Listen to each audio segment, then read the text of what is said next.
Assalamualaikum warahmatullahi wabarakatuh. Alhamdulillah wa kafa wa salamu ala ibadil ladzina istafa. Alhamdulillahilladzi hadana li hadza wa ma kunna linahtadi laula an hadana Allah. Wa usalli wa usallim wa abarraha wa atyabaha ala sayyidina wa maulana Muhammad Abdullah wa Qadim Nabi sallallahu alaihi wasallam.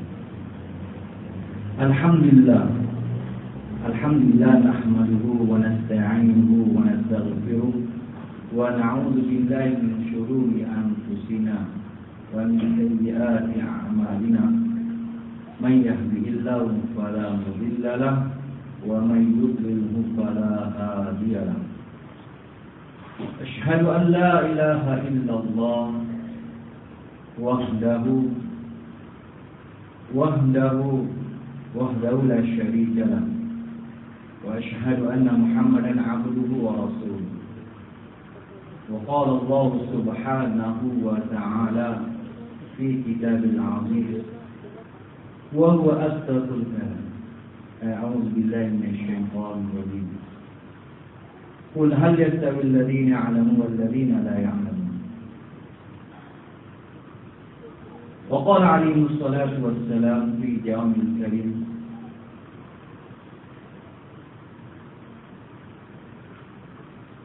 من أحب أن ينظر إلى متقاع الله من النار فلينظر إلى المتعلمين والذي نفس محمد بيده ما من متعلم يختلف إلى الباب العالي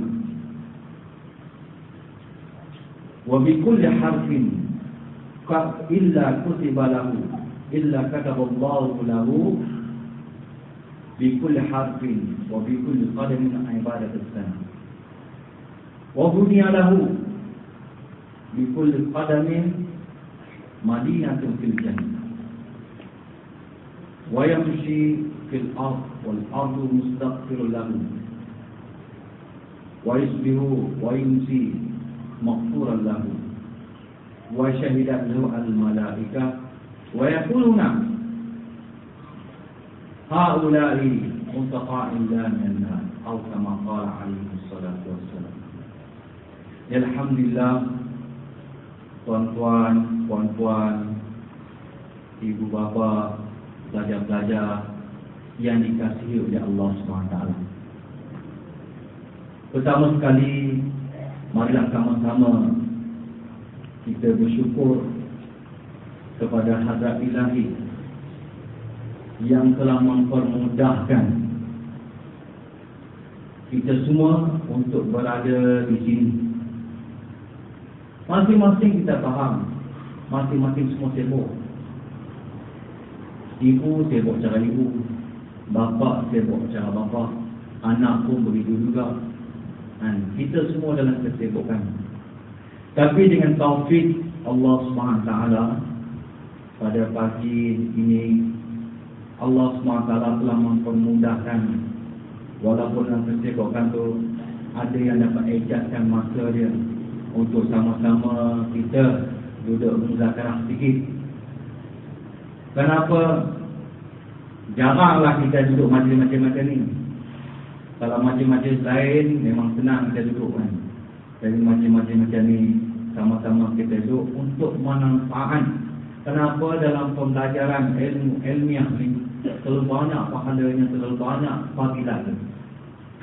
Antara yang Nabi SAW pernah bersabda fil makna hadis, barang siapa yang suka melihat kepada orang yang telah dimerdekakan oleh Allah SWT daripada api neraka. Siapa yang suka nak tengok orang yang mana Allah dah janji, Allah dah bebas dia. Ini jaminan Allah. Allah bebas dia daripada api neraka. Maka fal yanzur ilal muta'allimina, maka perhatilah, tengok pada orang yang belajar agama. Ini bukan saya cakap. Tengok kepada orang yang belajar agama, itulah muka, itulah wajah yang mana Allah lepaskan mereka. Allah dah cok utaqa'an dan nasab, merdeka daripada api neraka. Fawalladhi nafsu Muhammadin biyadi, maka demi yang jiwa Nabi sallallahu alaihi wasallam di dalam genggamannya, tidak ada satu orang pelajar yang melainkan dia bergerak, dia datang semata-mata nak menuntut, nak belajar ilmu, nak belajar untuk bercakap dengan Allah SWT, untuk mengamalkan sunnah baginda SAW, nak bawa dalam kehidupan dia. Maka Allah SWT telah tulis, telah memaktubkan, illa kataballahu lahu bi kulli harfin, setiap huruf, bukan setiap perkataan, huruf, termasuklah yang titik saja. Ada huruf tak ada titik tak? Masa saya belajar kat kampung tu, tahun 70-an, belajar kat ustaz kampung, belajar muqaddam, dia tak belajar macam sekarang. Kita belajar alif tak ada titik, ba di bawah satu titik, ta dua titik. Maka bagi setiap huruf, sama ada titik ke tak ada titik, dan begitu juga setiap langkah dia, setiap satu langkah, dia datang nak belajar, dia datang nak belajar dari rumah, nak belajar. Yang mana dia pun tahu nak belajar agama ni kan senang. Kalau nak belajar ilmu dunia ni senang. Nak belajar yang jenis-jenis ni senang, tapi nak belajar ilmu agama ni susah. Banyak liku-liku dia. Kalau senang, semua orang boleh jadi ulama. Tapi dia datang dalam keadaan tu, kadang-kadang hati tak mau lagi, tapi ibu bapa yang mendorongkan mereka sehingga dia nak datang.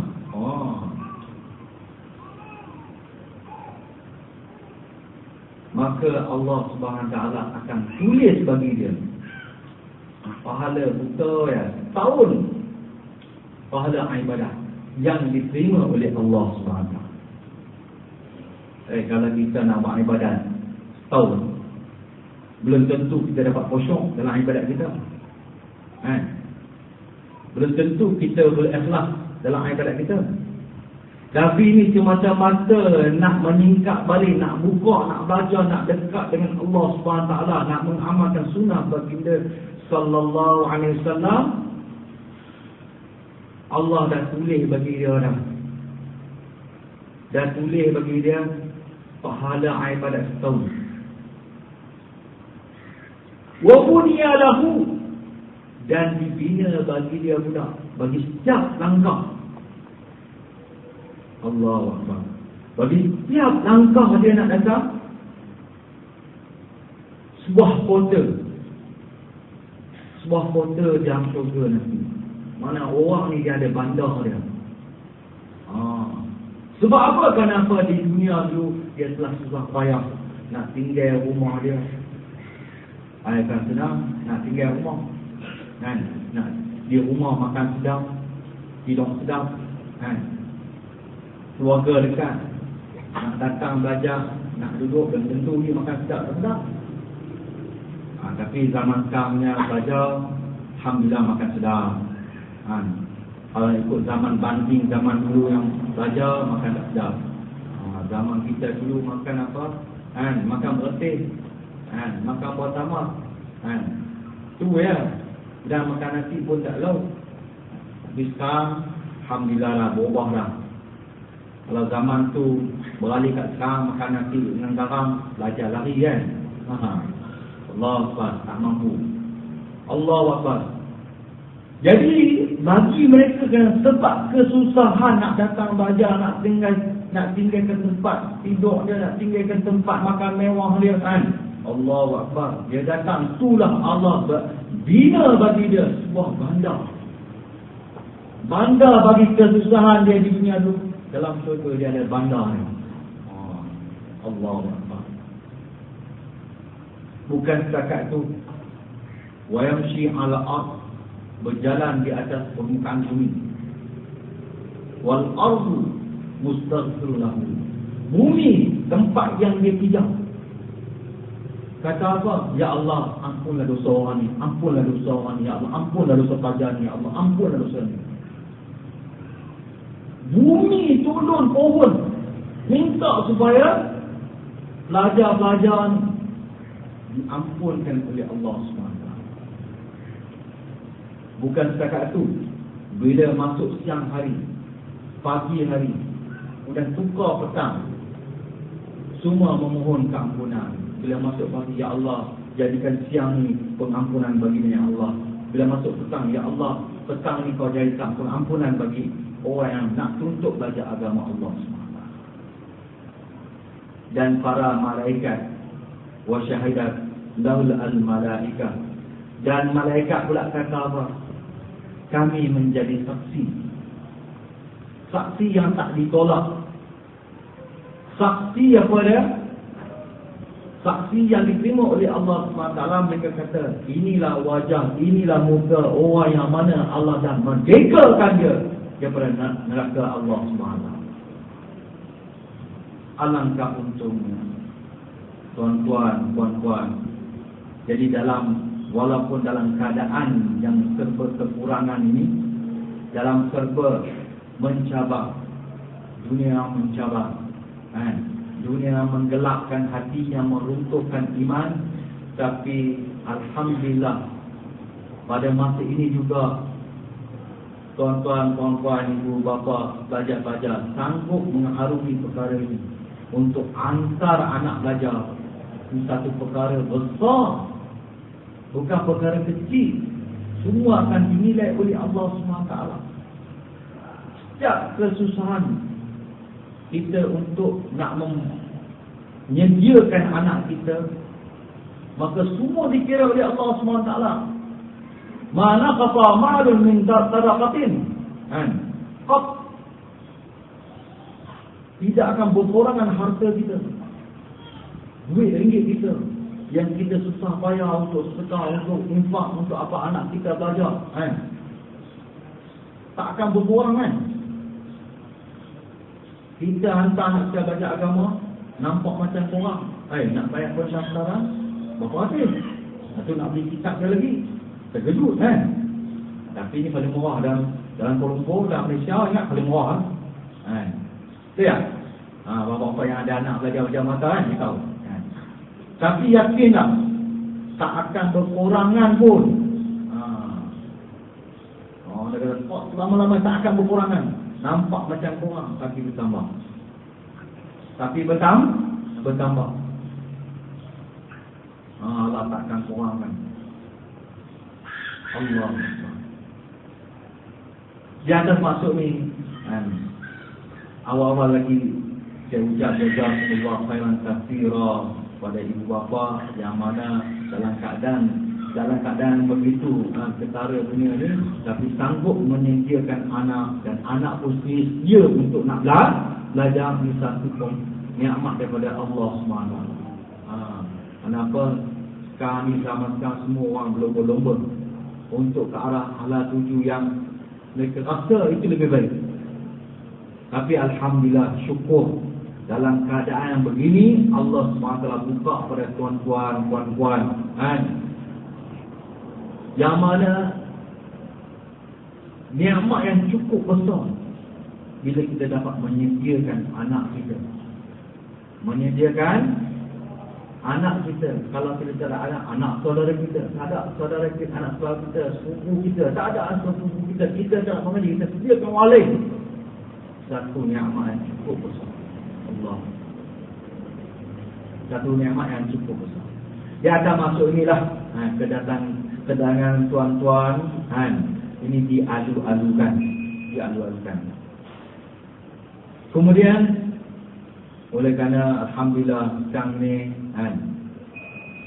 semua telah hantar anak-anak dia, menunjukkan tuan-tuan telah setuju nak mewakafkan anak tuan-tuan.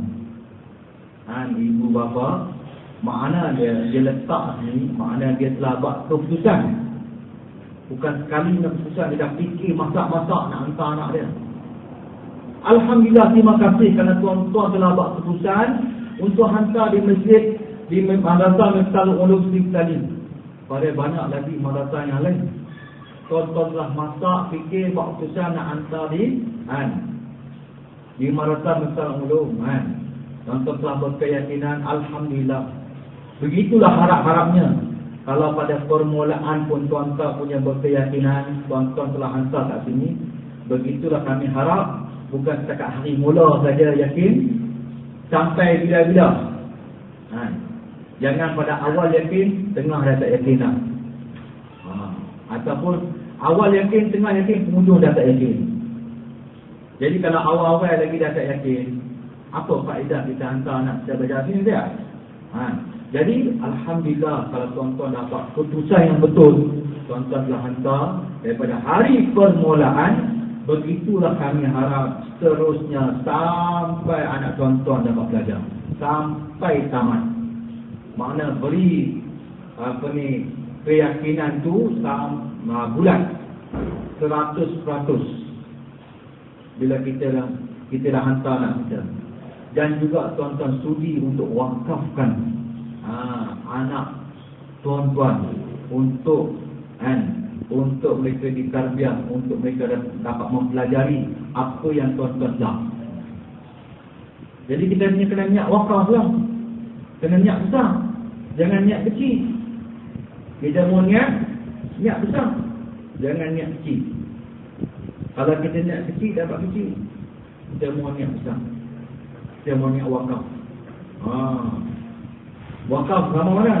Selama 8 tahun. Allahu Akbar. Tapi sekarang kalau tengok wakaf 8 tahun pun terkejut tau. Wakaf anak belajar agama 8 tahun, terkejut. Ibu Maryam alaihissalam, Hannah radhiyallahu anha, dia bernazar kepada Allah SWT untuk wakafkan anak dia untuk khidmat di Baitul Maqdis. Wakafkan anak seluruh hidup. Allahu Akbar. Kalau dengar macam tu seluruh hidup, takkanlah kita zaman sekarang nak wakafkan anak kita untuk kebaikan mereka, untuk kebaikan kita. 8 tahun dah sikit. Orang belajar buat PhD sampai 8 tahun, 10 tahun sampai menjanggut, sampai beranak Kalau nak pinak pun bawa PhD Kapal tu dapat penyakit hasad dengki itu pun orang sanggup. Orang sanggup apatah lagi untuk bawa anak kita. Kita nak wakafkan anak kita supaya dapat dekat dengan Allah, dapat mengamalkan sunnah baginda sallallahu alaihi wasallam cara yang sebenar. Cara yang sebenar. Jadi kita niat besar wakafkan anak kita. Kemudian tuan-tuan yang mulia, bapak-bapak yang mulia, ibu-ibu yang mulia, bila kita dah ada berada sini, kita tambah sikit niat.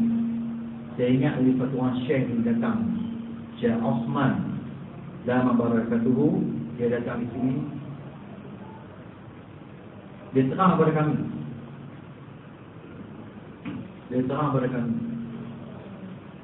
Dia kata dulu di India, di Pakistan, dia cerita madrasah agama banyak, tapi dia dah ihsan. Bila dah habis, pergi mana? Saya tak tahu pula, beribu orang, tapi pergi mana tak tahu. Kadang-kadang kalau budak belajar madrasah, dah habis pun tak nampak macam apa orang belajar agama. Di mana habis? Dia berheran. Sekali mereka buat perhimpunan, dia kumpul semua ulama-ulama besar, minta pandangan. Lalu banyak ulama bagi pandangan.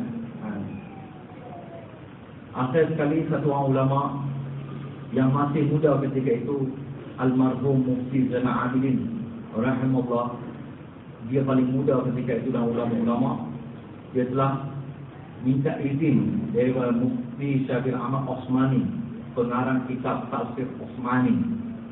Dia kata, tuan, boleh tak saya bagi cadangan? Maka dia dibenarkan bagi cadangan. Dia kata apa? Sekarang ni kita tak nampak orang belajar agama, walaupun keluar banyak, kan? Ataupun orang belajar agama dia tak beramal sebab niat kita kecil. Niat kita hanya nak hantar anak kita supaya dapat belajar agama. Anak kita datang dengan niat datang nak belajarnya. Mak hantar anak pun dengan niat nak hantar apa? Boleh belajarnya. Yang ustaz mengajar pun niat supaya anak murid dia boleh belajar. Tukar masak dia makan supaya apa, belajar tu boleh belajarnya. Niat kita kecil, sebab tu dia niat belajarnya. Sebab tu dia lain belajar, dia niat belajar. Sebab tu kalau dia tak beramal ke, tak salah dia, sebab dia niat belajar, dia bukan niat untuk amal. Sebab tu dia kata, kita mau niat besar, jangan niat belajar saja. Belajar, niat beramal juga. Dan niat beramal secara sunnah Nabi SAW. Dan niat juga untuk menyampaikan apa yang dipelajari. Dia dah masuklah, ibu bapa yang dirahmati Allah SWT. Marilah kita sama-sama betulkan niat kita, bahawa kita bawa anak kita ni dengan satu niat yang besar. Niat untuk mereka peroleh ilmu, niat untuk mereka dapat beramal, niat mereka juga dapat menyampaikan, praktikkan apa ilmu yang mereka pelajari. Dan jika anak pun kena niat macam tu, ibu bapa pun kena niat macam tu. Kena niat, sama-sama niat. Mudah-mudahan hasil pertemuan kita ni, kita akan tengok pelajar-pelajar, Masya Allah, anak-anak kita ni bukan setakat dia memperoleh ilmu, bahkan juga orang yang beramal. Dan bahkan juga mereka akan menyampaikan apa yang mereka pelajari. Dan perkara kedua,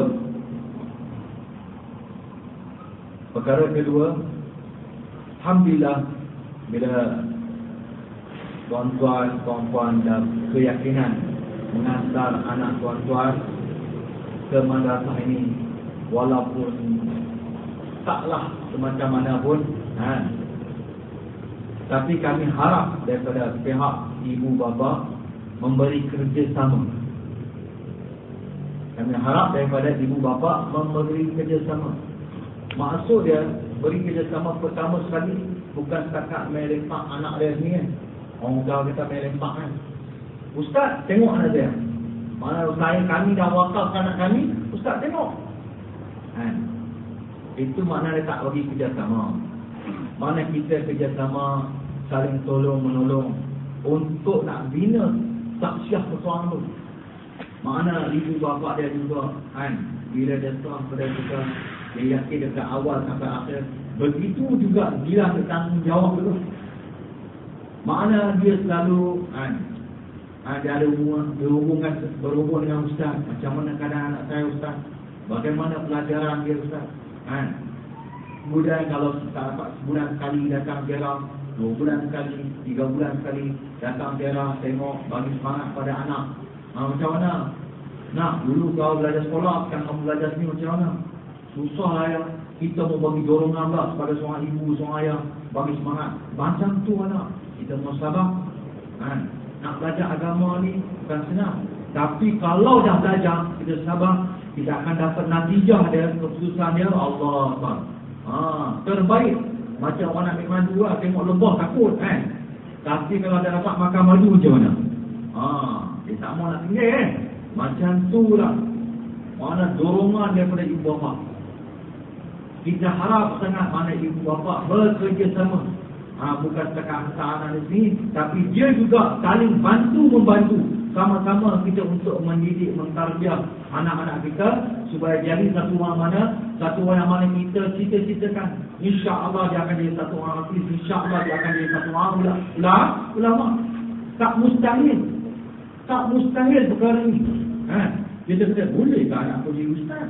Bolehkah anak pergi hafiz? Bolehkah anak pergi ulama? Kita tengok macam tak boleh kan. Itu pada tangan kita. Tapi di sisi Allah, orang tu dah ada dah sebenarnya. Cuma kita saya nak involvekan dia. Kita yang bantukan mereka. Pasti kita akan tengok mereka boleh. Pasti boleh. Awal-awal lagi kita mau yakin dia mereka ni boleh. InsyaAllah dia boleh. Tapi kalau awal-awal lagi tengok anak aku ni, aku bagi masuk ni, aku tahulah mereka ni tak boleh kan. Jangan macam tu.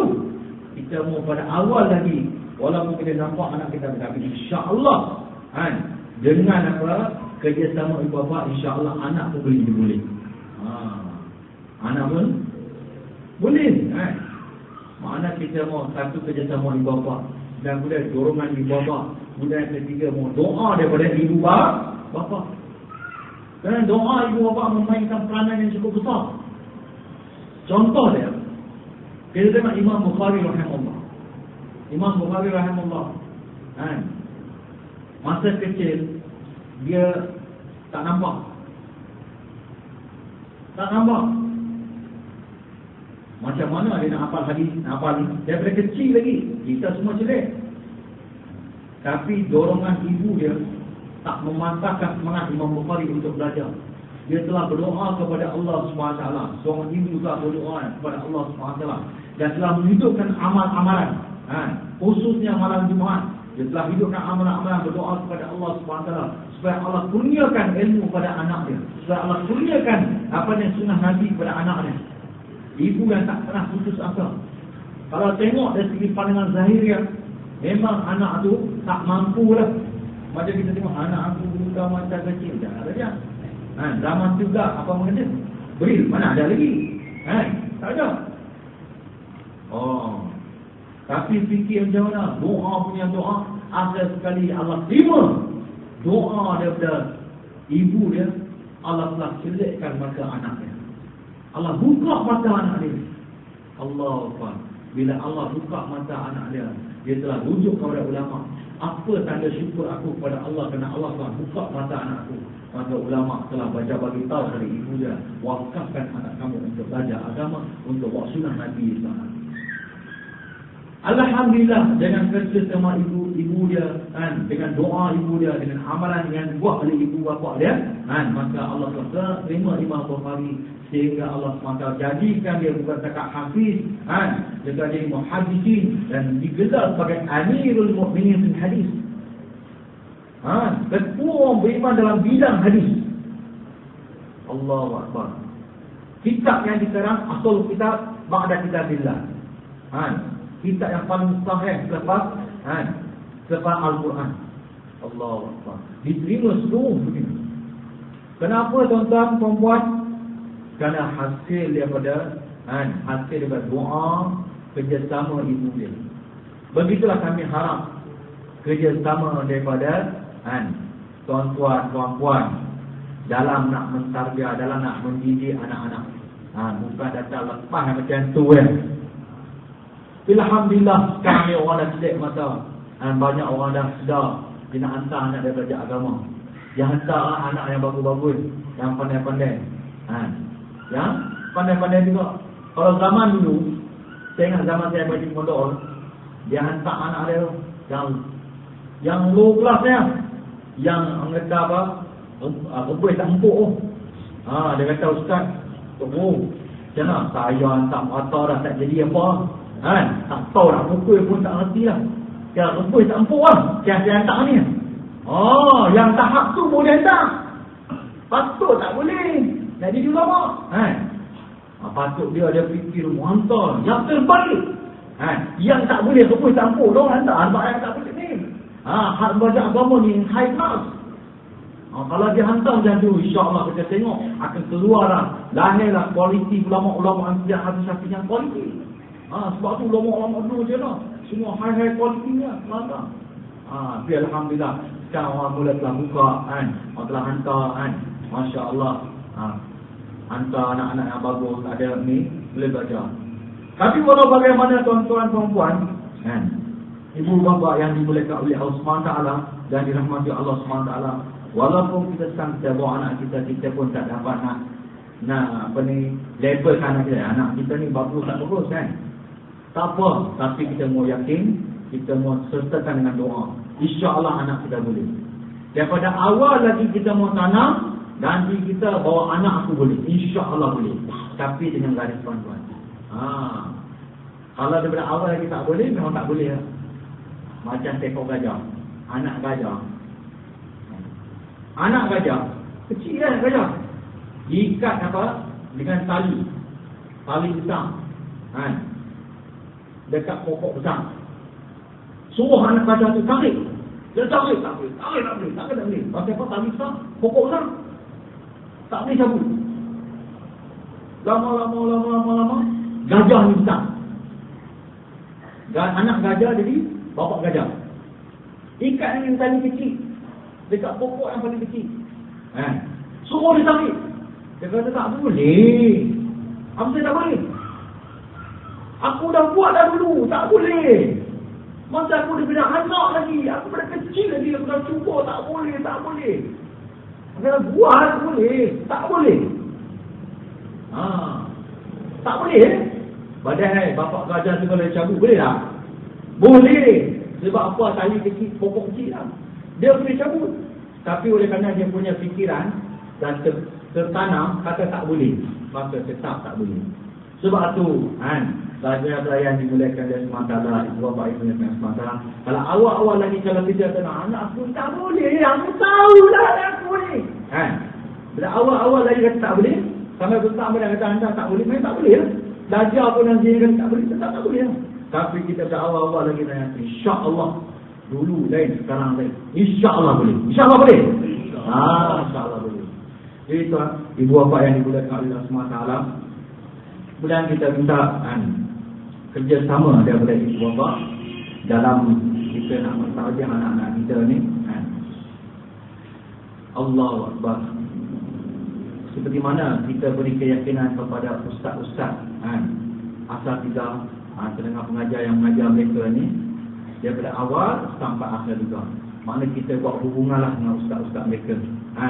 Mana ada ibu bapa kita tengok pernah lepas-lepas ni, dia datang tak ni lah. Tapi ustaz pun tak pernah kenal bapak dia. Mana bapak dia? Bapak dia pun tak pernah jumpa. Pun nak jumpa ustaz, nak saya ni macam mana. Sibuk sangat sampai nak minta nak jumpa pun tak.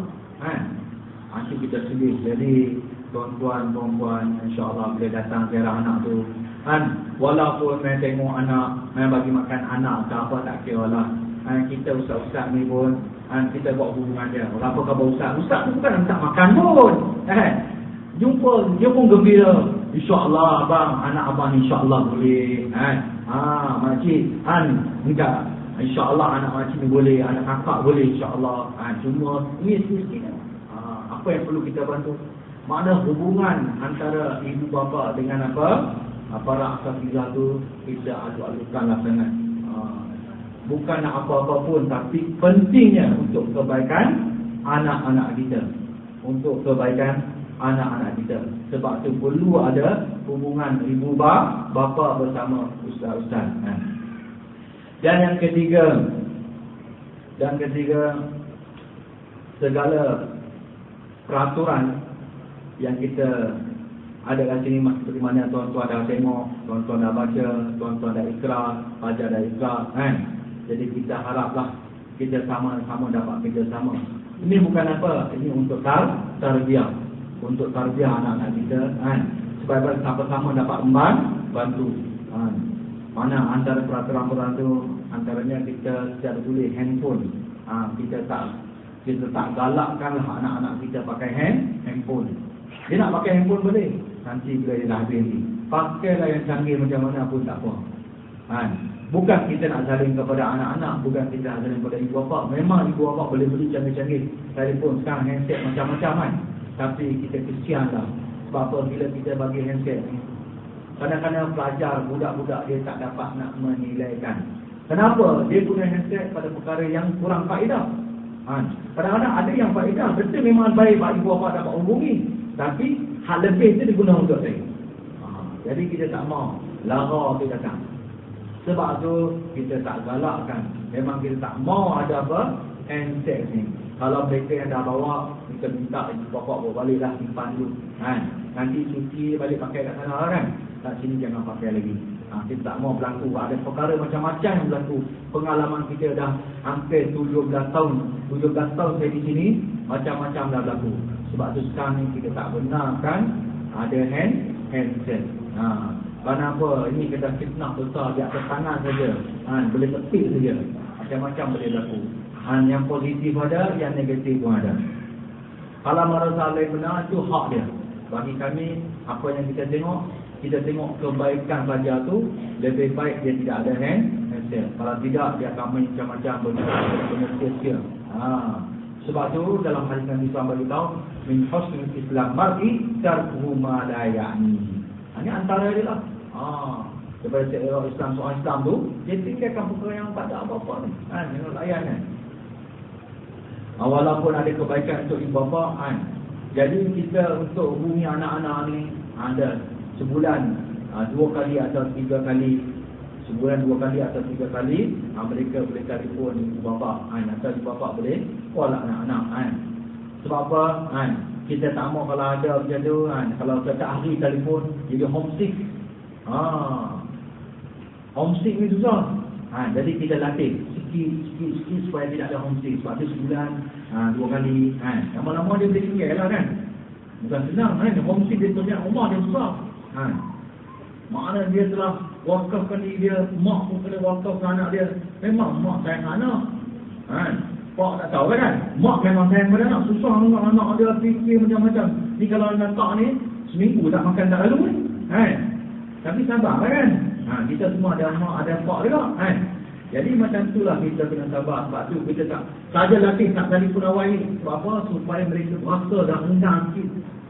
Enggang supaya lebih lama tak telefon, lebih kasih sebenarnya. Macam anak lah. Kalau hari-hari tengok menyampah juga. Tengok apa kau ni kan. Tapi kalau jangan pun, rasa rindu kan anak. Jadi kita belajar supaya tidak ada homesick.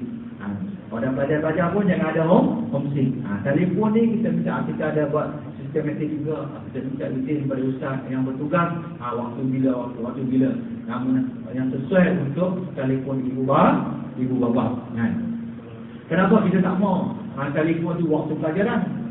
Waktu pelajaran kita tak mau. Jadi dalam masa pelajaran dia belajar, masa makan dia makan, masa tidur dia tidur. Masa main dia main. Masa dia nak telefon. Tapi janganlah waktu masa belajar dia pergi telefon. Masa makan, masa dia buat benda lain. Jadi kita dah susun daripada awal pagi sampai malam hari dengan tertib-tertib semua untuk pimpinan mereka, supaya mereka jadi satu orang yang beramal, satu orang yang mana dapat menegakkan kalimah Allah SWT, dapat belajar sehingga mereka dapat baca kitab-kitab yang tak ada baris lagi. Kitab-kitab yang tak ada baris, bukan kitab-kitab yang ada baris, kitab-kitab Arab yang tidak ada baris. Satu ketika dulu, zaman dulu kitab bukan kata tak ada baris, tak ada titik pun dia boleh baca. Tapi zaman ni kita tak mampu nak baca kitab yang tidak ada titik. Tak ada titik, nak baca mana? Nak baca ba, nak baca ta, nak baca ta. Kita tak tahu. Tapi zaman dulu, satu ketika dulu tak ada titik pun mereka boleh baca. Tapi kemampuan, alhamdulillah, sekarang ni setakat yang ada titik, yang tak ada baris kita boleh baca. Jadi insya-Allah kalau dengan cara ni insya-Allah barulah anak kita boleh baca. Kita dapat tawajuh sehingga kita dapat pelajari baca kitab-kitab yang tidak ada baris. Dan kita mau niat anak kita belajar jadi satu orang alim sebenar, bukan setakat alim sekolah alim jadi alim kafar saja. Ustaz kafar kita mau jadi alim sampai dia boleh baca sampai Daratul Hadis, tamat pengajian dia. Sunan Sittah, hadis-hadis Nabi SAW dibaca secara bersanad, seolah-olah dia pelajari daripada guru-guru dia sampai kepada Nabi SAW. Dia ambil tanpa putus perkalian daripada guru dia sampai kepada sahabat Nabi kepada Nabi SAW. Alhamdulillah. Tentang perkara ini alhamdulillah. Tuan-tuan tak nak tuan-tuan, memang ustaz-ustaz kita di sini mereka ada sanad sampai kepada Nabi sallallahu alaihi wasallam. Ada yang hanya perantaraan 23 orang, ada yang 24 orang, 25 orang. Jadi kita kan Seolah-olah anak kita belajar bukan belajar daripada ustaz tu, seolah-olah belajar dengan Nabi SAW melalui perantaraan guru dia. Melalui perantaraan guru dia. Jadi kita harapkan kan. Dan perkara yang keempat, peraturan tadi kita dah baca, dan ada apa-apa masalah, kita harap ibu bapa di sebelah pihak ustaz, bukan di pihak sebelah anak. Apa tak sayang anak, memang kita nak belah anak tapi kita kena dengar dua-dua pihak. Peraturan apa-apa yang kita bagi tahu, kita dengar daripada dua pihak. Satu, anak kita, kadang-kadang anak kita ni memang dia kata tak mau belajar, tapi dia cara nak suruh berhenti, dia buat ayah tak mau ngaji, ayah nak berhenti, ayah mesti marah. Tapi dia buat cara supaya ayah dia tak marah, dia buat masalah lain. Dia buat masalah lain sampai dia boleh berhenti. Jadi kita kena dengar daripada dua-dua belah pihak. Jadi kita dengar belah anak kita, dia rujuk pada ustaz yang bertanggungjawab, dia akan terangkan apa masalah, permasalahan. Oh, bila ibu bapa dengar, betul lah, oh anak saya begini, oh dia cuba ni. Jadi kita dengar dua belah pihak. Jadi kita haraplah jangan kita dengar daripada sebelah pihak, tapi kita dengar daripada dua belah pihak. Nah, perkara kelima, Allahu Akbar. Perkara kelima, yakni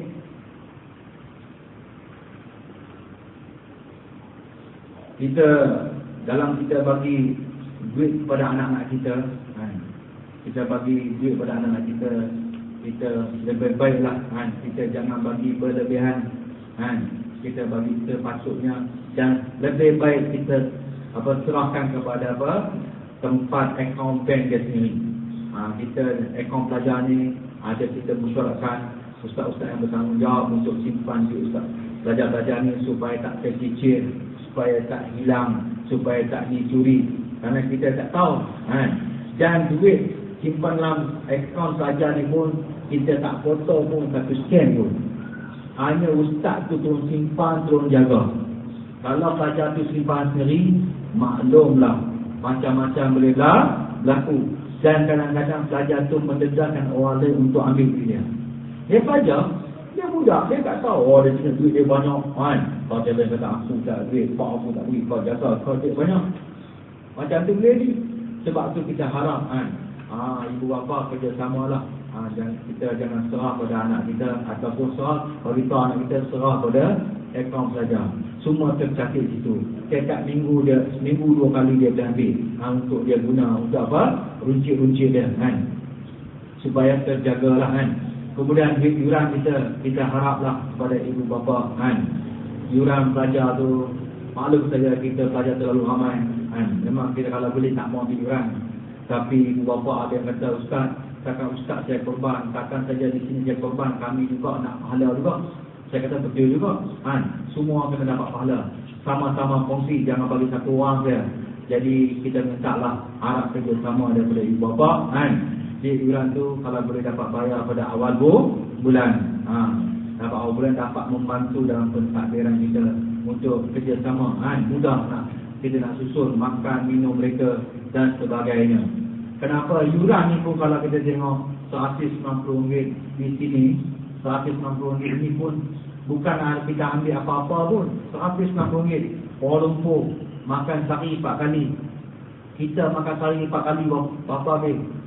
300-400 bulan. RM190, bayangkan berapa? Kalau sekali makan RM5, ada RM3. Kalau sebulan berapa? Tak cukup RM190. Lihat. Kita kira RM1 upang RM1 satu kepala untuk makan mereka, yang kita tak ambil apa-apa untuk sediakan makanan mereka.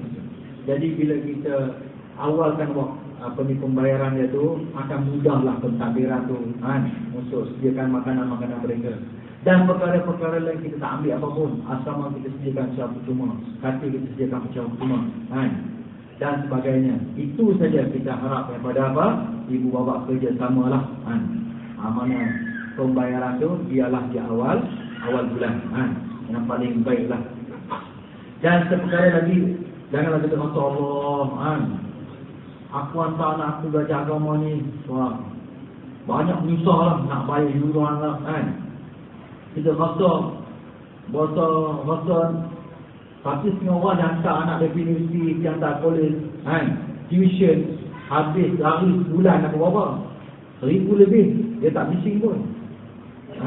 Kalau tuition 400, 500 tak apa. Kalau belajar agama 100 lebih, mahal ni. Padahal kau tak ambil apa pun. Kok orang kata duit ni apa yang ustaz pakai? Ustaz tak pakai dulu. Jangan silap faham. Macam ada ibu bapa mai tanya saya beritahu, tuan duduk sini, tuan tengok. Ada tak yang mereka pakai duit ni?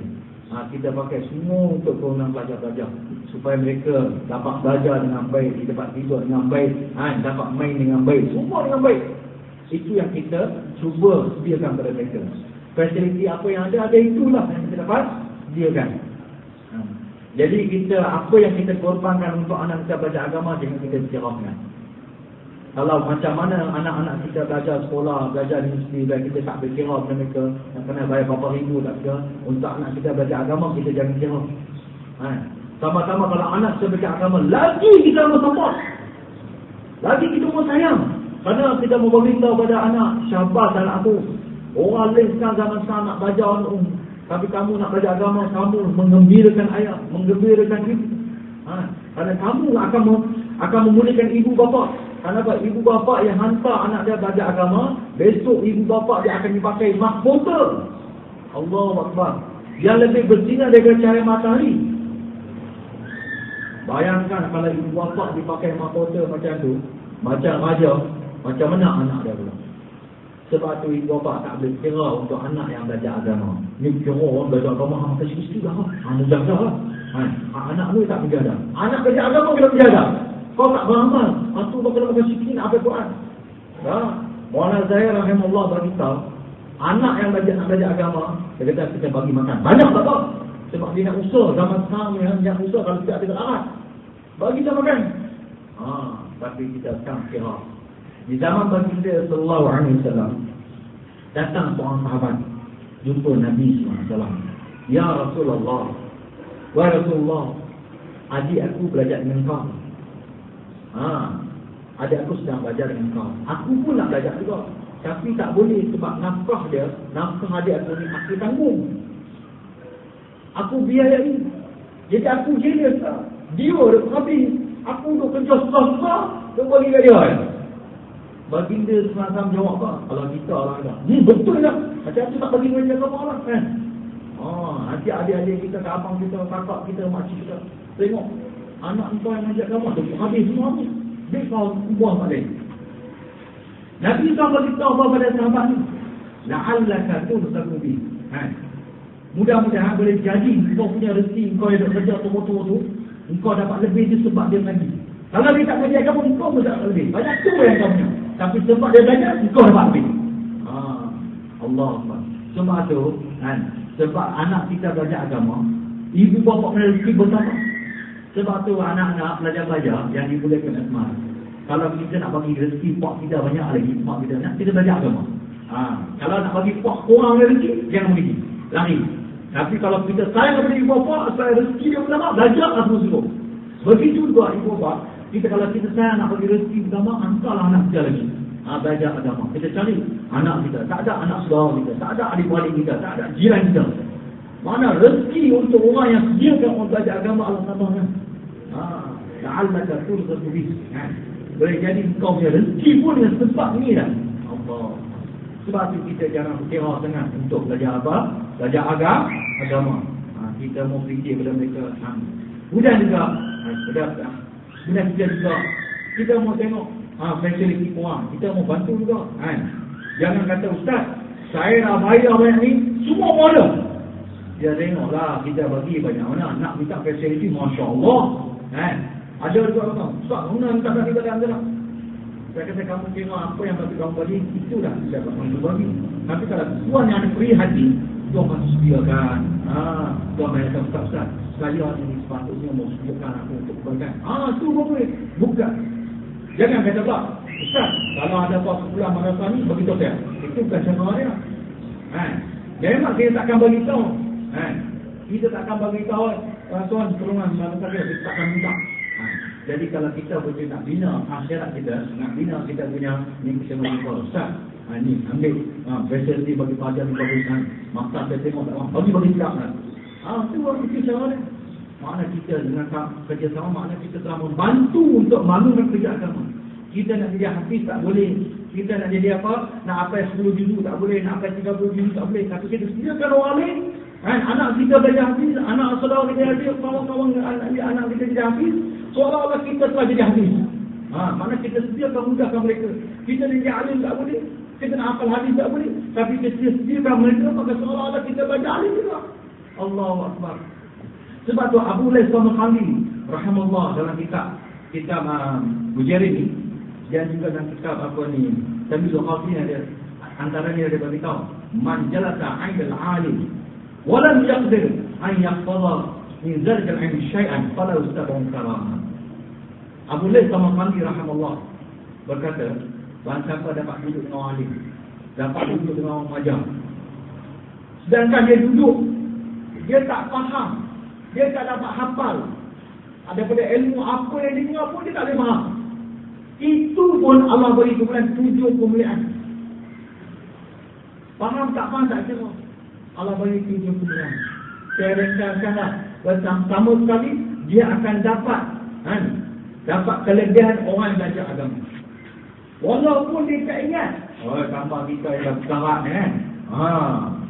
Kalau yang masih siap apa, yang tidak berkarat tak ingat, cakap dia juga macam faham, tapi semua cerita dia tak faham. Itu pun adalah kita bagi 7 kemuliaan. Dapat kelebihan orang belajar agama. Allah, yanul fadlu muta'allim, dapat capai darjat orang belajar agama. Orang belajar agama apa dia? Man kharja fi talbil ilmi fa huwa fi sabilillah hatta yarji. Orang keluar belajar agama ni, dia dikira jalan Allah SWT. Siapa berada di jalan Allah sehingga dia balik rumah dia balik. Makna orang yang berada di jalan Allah, setiap perkataan dia, setiap perbuatan dia, setiap duit ringgit dia, setiap ni, semua diganda 700,000 kali ganda. Ibu bapa aku akan dapat semua. Jadi untuk perkara ni kita dah untunglah. Jadi ibu bapa jangan rasa rugi, yang rasa apa, rasa apa, segala apa yang dia luahkan, dia support anak-anak dia, support madrasah itu ada satu peluang untuk dia. Sebenarnya apa? Peluang untuk kebaikan dia, peluang surga dia, peluang buat pahala dia. Makna kita binalah kebaikan kita untuk apa? Untuk timba, untuk nak membantu apa ni orang belajar agama Allah SWT. Kemudian akhir sekali kita mintalah kepada ibu bapa yang dirahmati oleh Allah SWT. Akhir sekali, mana cuti-cuti yang disediakan dalam apa kita baca tadi dalam peraturan, makna kita cuba adjust lah. Walaupun kita tengok kadang-kadang cuti sekolah tak sama dengan cuti madrasah, kita cuba adjustkan lah. Mana macam mana kita boleh disiplin cuti ni kita, dan kita ambil dia cuti dan hantar dia pada waktu yang tepat. Tapi cuti madrasah begitulah, kita merasa perih hati. Kadang-kadang cuti madrasah, apa cuti balik hari 18 dia balik 25. Kita maulah. Macam mana kita kata cuti 25 hari bulan, buka 25 hari bulan, waktu asar makna asar tidak ada. Makna kalau cuti kalau 10 hari bulan lah. Jangan cuti 10 hari, saya nak ambil anak saya 8 hari bulan. Ustaz saya ada ni.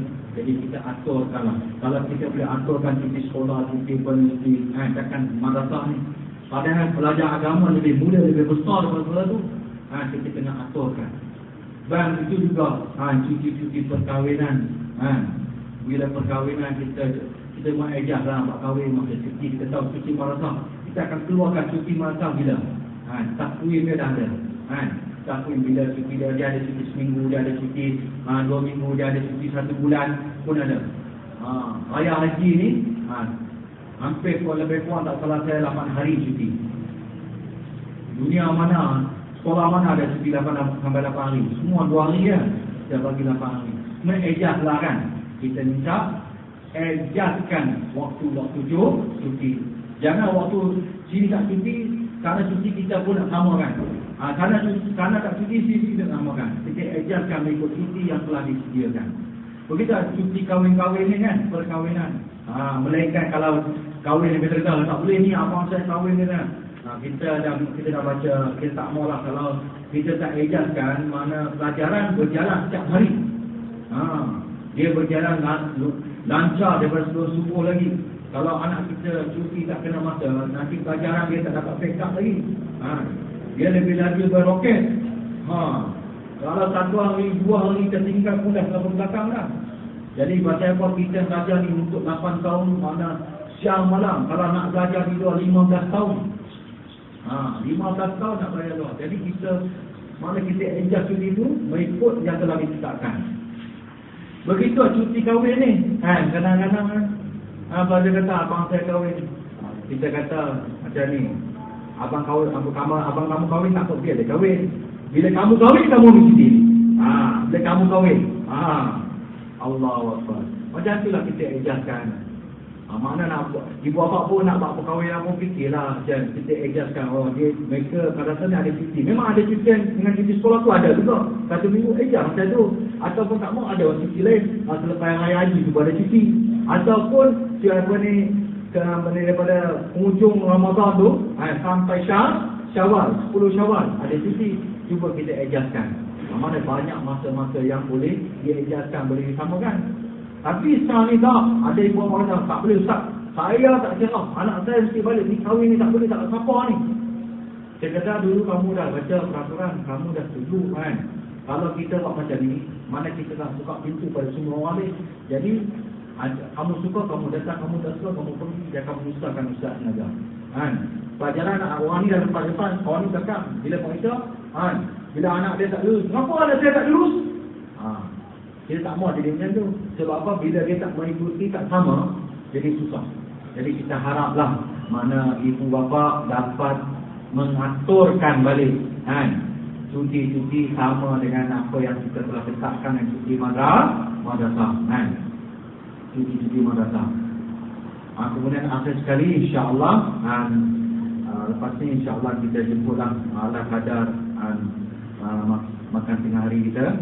12 suku. Kita jemput sama-sama lah ibu bapa bersama pelajar dia. Boleh makan sekali lah sekejap lagi 12 suku. Jadi ada apa-apa yang ibu bapa nak tanya, saya buka lah dalam 5 minit. Ataupun penjelasan yang lain lagi. Kalau dah faham, Alhamdulillah, Masya Allah. Ya.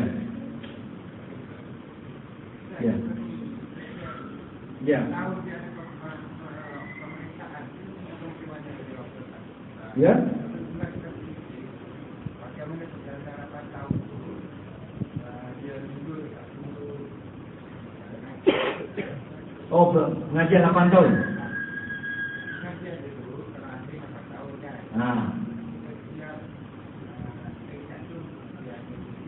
Ya.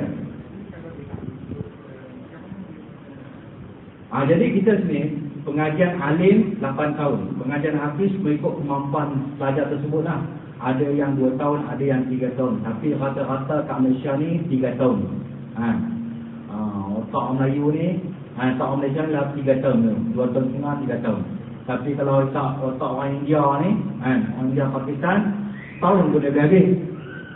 Tahun pun dia cukup lah. Orang India Pakistan dia boleh buat setahun. Kawan saya, non-Sri Lanka, tahun ya. Kita setahun setengah, dia setahun. Kita hebat dia kan. Jadi, pengajian kita 8 tahun sini, kita bermula daripada bulan Syawal. Bulan Syawal, berakhir pada bulan Ramadan. Bulan Syaban lah. Syaban atau Ramadan. Jadi, setahun tu, kita ada 2 kali paksa. Masa awal tahun dan setengah tahun, akhir tahun. Jadi, di situ kita ada pelajaran-pelajaran yang wajib lulus. Kalau dia tak lulus 3 pelajaran wajib, maka dia tak akan dapat naik kelas. Kalau 3 pelajaran wajib dia tak lulus, maka dia tak akan dapat naik kelas. Kalau dia tak lulus banyak, satu pelajaran yang tak wajib, kita bagi dia ulang buat paper Julai lah untuk dia ulang balik supaya dia lulus. Kalau pelajaran wajib tak lulus, tak naik lah. Dan itu pun kalau dia naik tahun pertama tak lulus juga, dia duduk kat situ juga, dah 2 tahun, maka kita tengok tak lulus juga, maka kita naikkan dia juga. Maka kata-kata dia dah 2 tahun, dia dah pengalaman, walaupun tak lulus, kita naikkan dia kelas 2. Begitulah sampai tahun 8. Sebab tu ada orang yang 8 tahun cukup, ada orang 9 tahun dia mengaji. Dia kata saya mengaji tak cerita ni dah 9 tahun sebab dia tersangkut kan. Tapi insya-Allah kebanyakan kita tengok pelajar-pelajar di sini, kalau dia belajar dengan mengikut tertib, insya-Allah dia akan naik. Cepat dia naik. Dan bagi pelajar-pelajar yang sangkut pun, dia jangan putus asa. Sebenarnya tak rugi kalau dia dua kali dalam kelas tu boleh. Kadang-kadang memantapkan lagi. Kadang-kadang dulu dia kata, aku tak faham. Dia dulu lama sikit dia faham. Lebih faham daripada kawan dia yang cepat naik. Pun ada juga. Ada orang yang jenis tu. Dia cepat sangat dia tak boleh faham. Lambat sikit, dia nampak. Macam kita lah. Dulu dia pelajar 1, dia 2, kita tak tahu apa. Bila naik, dia nampak, Allah, pelajaran 1 senang ya. Kalau senang dulu, kenapa kau tak dapat masa tu? Pasal apa? Pasal tahap dia cepat sangat, dia tak tahu. Umur dia tak macam. Setengah-setengah pelajaran macam tu. Tapi mudah-mudahan kita rasa insya-Allah setengah pelajar-pelajar cepat matang pun. Cepat matang. Ya. Lain?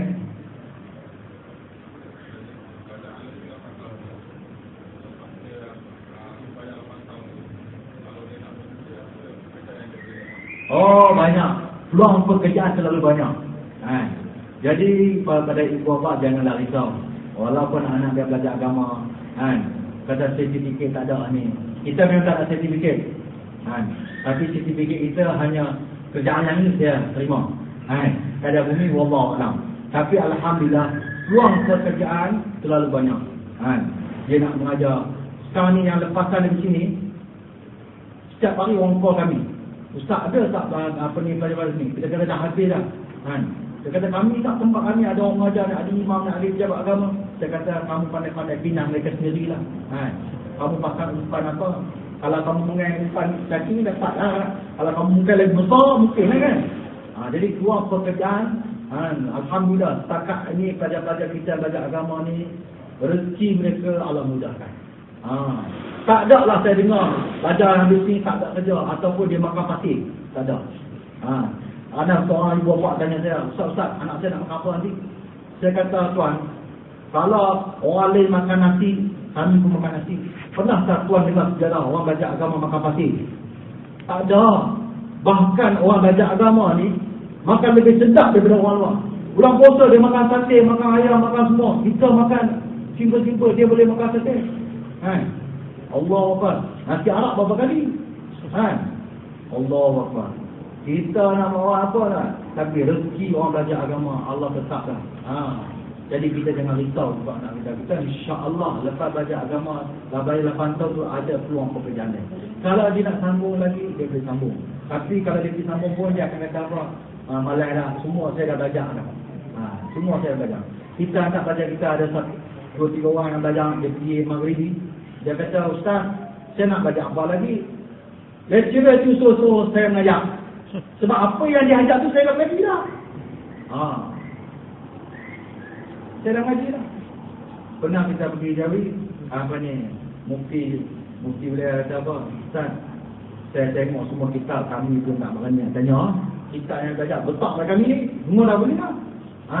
Dia kata masih ada tempat yang belajar kitab-kitab macam ni.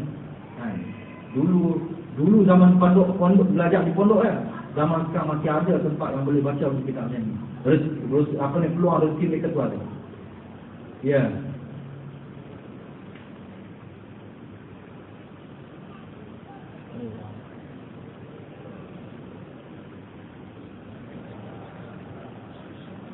Wallahu a'lam.